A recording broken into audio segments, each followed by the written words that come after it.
al terminar su evangelio, después de relatar las apariciones de Jesús resucitado, Juan dice: esto fue escrito para que ustedes crean que Jesús es el Hijo de Dios y creyendo tengan vida en su nombre.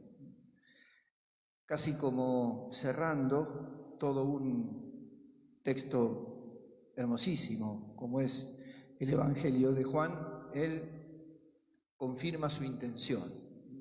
Yo escribí esto para que ustedes crean y creyendo, crean en Jesús y creyendo tengan vida en su nombre. Si nosotros aceptamos lo que nos enseña la Iglesia de que los evangelios son textos escritos para formar discípulos de Jesús, uno tiene que pensar que para ser discípulo de Jesús en la comunidad de Juan, lo importante era creer en Jesús y tener vida en Él. Un discípulo de Jesús sería aquel que cree en Jesús y de Jesús recibe la vida. Claro que la fe en los evangelios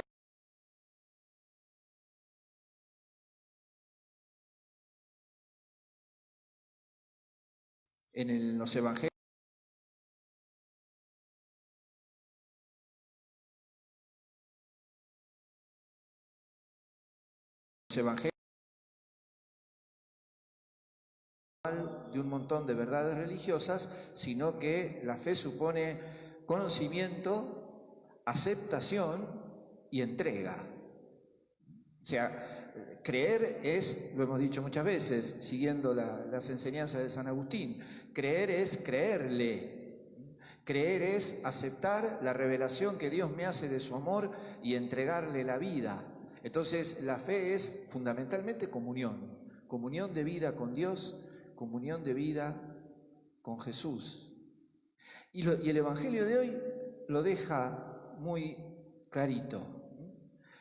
Aparece Juan el Bautista, otra vez, lo veíamos el domingo del bautismo de Jesús. Juan está con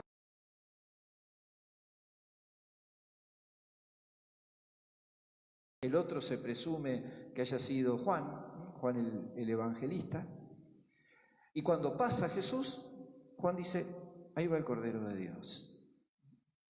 Ellos lo siguen, Jesús los sorprende, se da vuelta, dice que buscan, y entre un montón de cosas que le podían preguntar, le sale: ¿dónde vivís? Y aquí Juan pone en 3 expresiones una síntesis de lo que puede significar ser un discípulo. Dice que cuando Jesús les contesta, Jesús no les dice lugar, ni dirección, no les dice yo vivo en tal lado, tal, sino vengan a ver, esto es muy de Jesús, esto es muy de Jesús. Vengan a ver, la pregunta, ¿dónde vivís? Vengan a ver. Alguna vez alguien le dijo: Señor, yo te seguiré a donde vayas, y Jesús le dijo: mirá, yo no tengo dónde reclinar la cabeza, si me seguís, yo no tengo dónde reclinar la cabeza. Vengan y lo verán. Y entonces dice Juan: fueron, vieron y se quedaron. Lo primero para ser discípulo de Jesús es escuchar el llamado y buscarlo. Escuchar el llamado y seguirlo. La búsqueda de Jesús es fundamental. La búsqueda de Jesús tiene que ver con entender un llamado que se me hace a partir de la vida, que se me hace de infinitas maneras. Jesús tiene infinitas maneras de llamarnos, de hacerse presente en nuestra vida, de convocarnos y salir a su encuentro. Tiene que haber un movimiento nuestro. Tiene que haber una respuesta, una opción, una respuesta consciente, una respuesta libre de ir a buscar a Jesús. Esta búsqueda no podemos reducirla a simplismos, ¿no? Muchas veces caemos en esta simpleza de decir: Jesús está en todos lados, o decir: Jesús está en mi corazón, lo cual es cierto. Pero tenemos que hacer un ejercicio de discernimiento. Si Jesús me llama en esta situación concreta que estoy viviendo, en esta situación concreta que estamos viviendo, ¿dónde está Jesús? ¿Dónde vive Jesús? ¿Dónde lo encuentro a Jesús? Entre Jesús y nosotros hay mediaciones, muchas mediaciones. Y qué interesante es las lecturas de hoy, ¿no? Tenemos un santo, como San Juan el Bautista, que incluso ya desaparece en el Evangelio de Juan, no vuelve a aparecer. Su última intervención es que sus discípulos dejan de ser de él y pasan.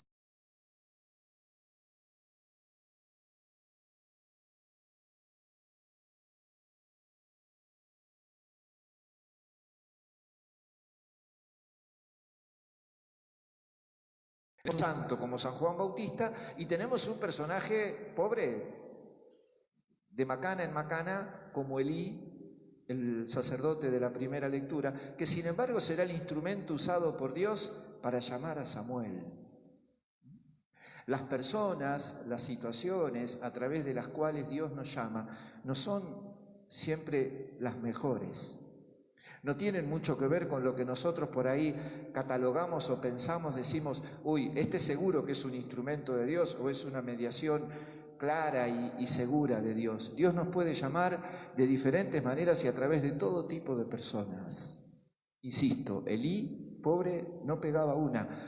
Juan, un santo. Y sin embargo, Dios llama, los usa como instrumentos, uno para el encuentro con Dios, Samuel, el otro para ser discípulos de Jesús como Andrés y Juan. Entonces lo primero es ir, vamos a buscar a Jesús, preguntémonos, en los evangelios preguntar dónde vives es, bueno, ¿dónde te encuentro? ¿Dónde te puedo encontrar? Te estoy buscando, ¿dónde te puedo encontrar? Lo segundo es vieron. Ustedes saben que en la Biblia se distingue muy claramente mirar de ver. Mirar es el ejercicio que hacemos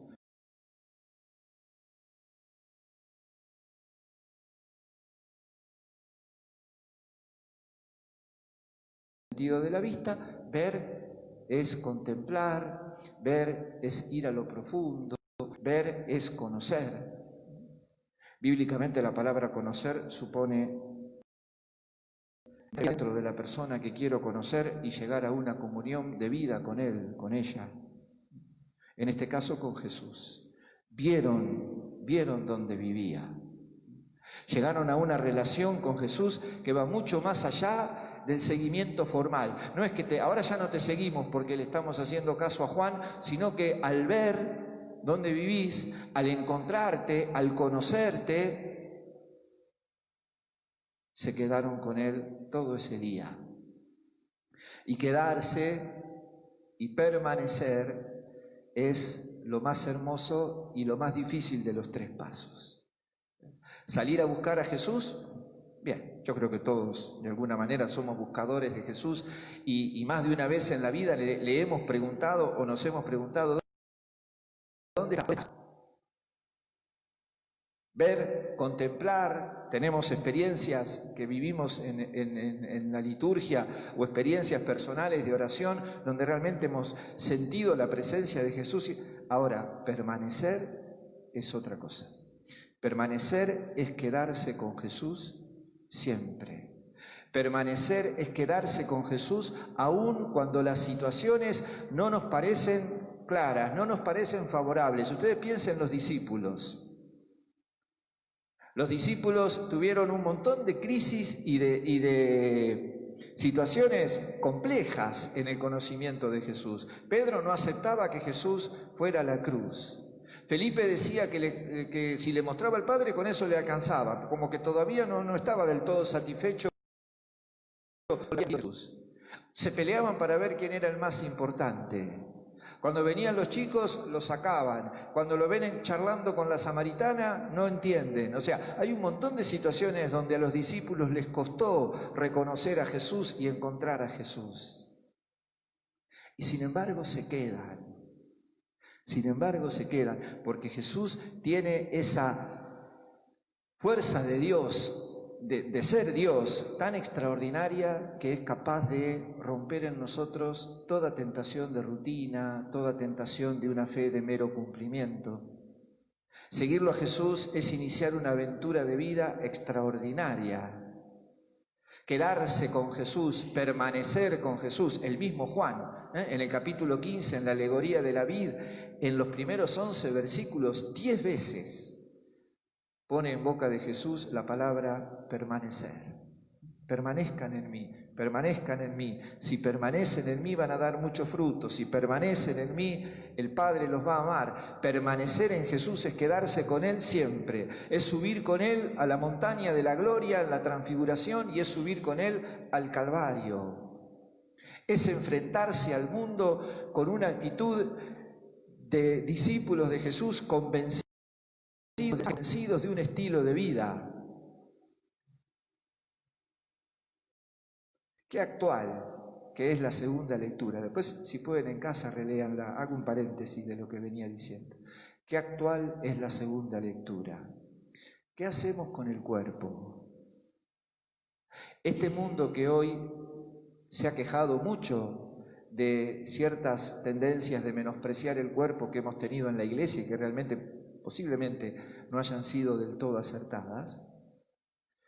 Este mundo hoy tiene un destrato con el cuerpo desde el mercado, que pone categorías de belleza, de normalidad, que son absolutamente discriminatorias y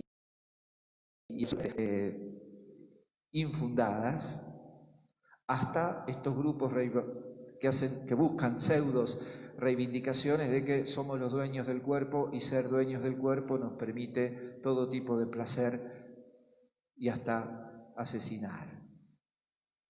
San Pablo dice, el cuerpo es del Señor y para el Señor. Dios nos dio el cuerpo para que lo glorifiquemos a Él, también con nuestro cuerpo. Dios nos dio el cuerpo para que sea templo del Espíritu Santo. Glorifiquen a Dios con sus cuerpos, le dice Pablo a los Corintios. Vuelvo, ser discípulo de Jesús es esto.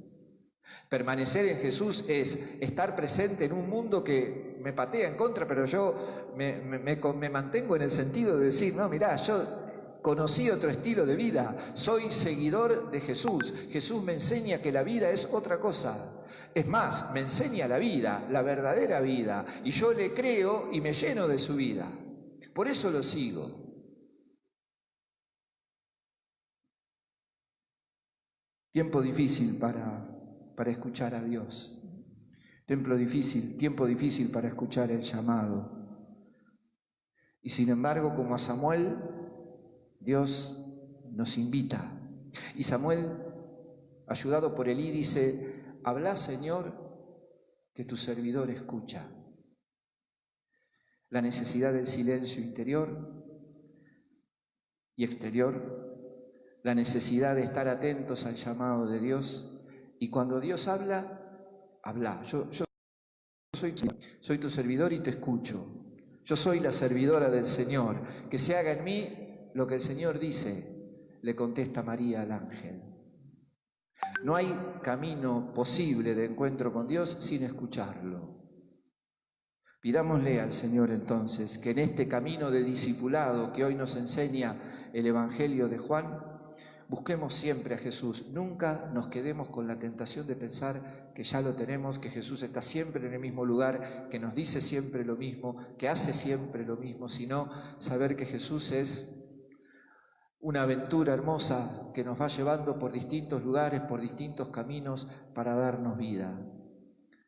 Conocerlo, disfrutarlo, celebrarlo, convertirnos a partir de la fuerza de su palabra y sobre todo, lo más difícil, permanecer en un mundo que nos aísla cada vez más de lo bueno, cada vez más de la verdad, cada vez más de la vida, permanecer en Jesús, aferrarnos a Él y convertirnos en misioneros, como este Andrés que apenas conoció a Jesús, salió a buscar a su hermano Pedro y después sigue el Evangelio con Felipe y Natanael. La primera comunidad se forma por contagio, por personas que conocen a Jesús y van a buscar a otras para que también reciban de Jesús esa misma vida.